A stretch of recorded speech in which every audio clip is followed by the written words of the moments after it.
नांदेड जिल्ह्यातील नायगाव तसेच देगलूर विधानसभा कार्यकर्ता संवाद बैठक घेण्यात आली। मतदारसंघातील कार्यकर्त्यांना घेऊन काँग्रेसमध्ये जाण्याचा ठराव केला पारित।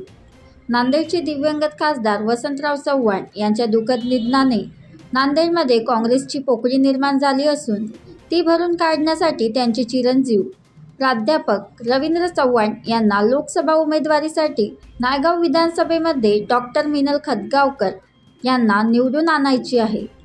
लवकरच काँग्रेसमध्ये प्रवेश करणार आहोत, असे स्पष्ट खातगावकर कुटुंबियांनी केले। संभाजी वाघमारे, तालुका प्रतिनिधी, नायगाव।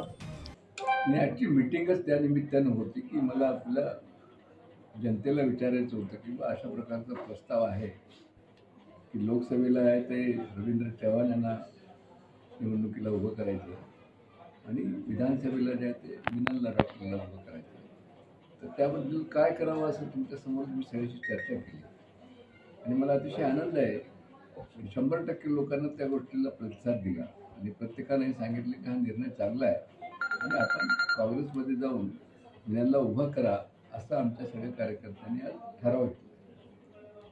बरं, आपल्यासोबत 2 आमदार येणार होते अशी चर्चा होती, त्यासंदर्भात नाही एक तर ते मला जे निरोप आला ते सांगतो। घाटेत जी काही कोर्टामध्ये केस होती औरंगाबाद कोर्टामध्ये आणि आमचे ओमप्रकाश पोकर्णा यांच्या मंडळी आजारी असल्यामुळे त्यांनी काल मुंबईला गेले निरोप आला। आता आपण काँग्रेसमध्ये जाणार असल्याची चर्चा आहे, पण त्याची काही तारीख वगैरे काही निश्चित ते तारीख ठरवू राहतात। आज आपली लोकांची चर्चा झाली त्यांचे काँग्रेसच्या वरिष्ठांचा मला निरोप येईल। दादा, एक शेवटचा प्रश्न असा आहे की आपण काँग्रेसमध्ये जाणार आहात आणि आपल्यासोबत आणि कोणी कार्यकर्ते येणार आहेत का? तुम्ही पाहिलं ना, आता हजारो कार्यकर्ते आज होते ना, याची सभाच त्यासाठी होती ना। सगळ्यांनी त्या विचाराला मान्यता दिली ना, तुमच्यासमोर ठरावच घेतला ना। सर, काँग्रेस हायकमांडशी आपलं काय म्हणजे आतापर्यंत चर्चा झाली का? बोलणं झालं का? झालेली आहे। कोणाशी बोलणं झालं आपलं काय असं सांगता येत नाही मला, पूर्ण होईपर्यंत मला काही गोष्टी आपल्याला राजकारणामध्ये प्रॉब्लेम सांगता येत। जसं मी आपल्याला म्हणाले की राजकारणात ही माझी सुरुवात कार्यकर्त्यांच्या आणि सर्वसामान्य जनतेच्या माध्यमातून झालेली आहे। जिल्हा परिषद निवडणूक लढवत असताना याच रामतीर्थ परिसरातल्या जनतेने मला आशीर्वाद दिला, त्याच्या माध्यमातून मी या क्षेत्रात आले। आजही आदरणीय माजी खासदार भास्करराव पाटील खतगावकर साहेबांनी कुठलाही निर्णय घेण्याआधी सर्वप्रथम कार्यकर्त्यांना विचारात घेणे, त्यांचे विचार समजून घेऊन विचार विनिमय करून मगच निर्णय आपण जो आहे तो फायनल करता येईल अशा विचारातून आजची ही बैठक बोलवली आणि सर्व कार्यकर्त्यांचं एकमत झालेलं आहे। देगलूर विधानसभा आणि नायगाव विधानसभा दोन्ही संबंधी कार्यकर्त्यांचं सहमती त्यांची घेऊनच ठराव आम्ही केले आणि त्या माध्यमातून येणाऱ्या काळात निर्णय होईल।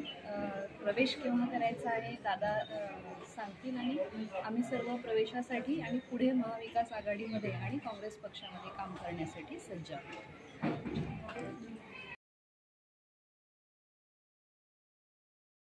एक आदमी अपने घर से निकलकर किसी गांव जा रहा था,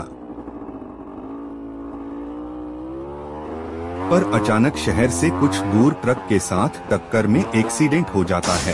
ऐसे में वो रास्ते पर घायल पड़ा रहता है, उसके शरीर से बहुत खून बह रहा है। उस आदमी की ओर देखकर रास्ते से जाने वाले लोग वीडियो और फोटो खींचने लगे।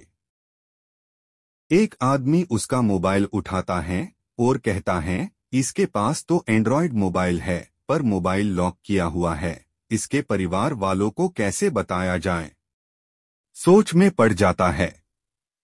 तभी एक दूसरे आदमी ने इंसानियत दिखाते हुए एम्बुलेंस को फोन किया, पर एम्बुलेंस को पहुंचने में काफी समय लग रहा है। दूसरे लोग उसे देखकर सिर्फ ये बोल रहे हैं, हाय बेचारा, कोई उसे बचा भी नहीं पा रहा है। ऐसे में घायल आदमी की कोई भी सही मदद नहीं कर पा रहा है, इसी कारण आदमी की जान भी जा सकती है। काश उसके गाड़ी पर व्हीकल ट्रैकिंग स्कैनर लगा होता, तो कोई भी आदमी उसे स्कैनर से स्कैन कर उसके परिवार को मदद के लिए या जानकारी दे पाता। ये स्कैनर तुरंत मैसेज भेजता है, क्या आपने अपनी गाड़ी पे बीटी स्कैनर लगाया हुआ है? सावधानी ही सुरक्षा है।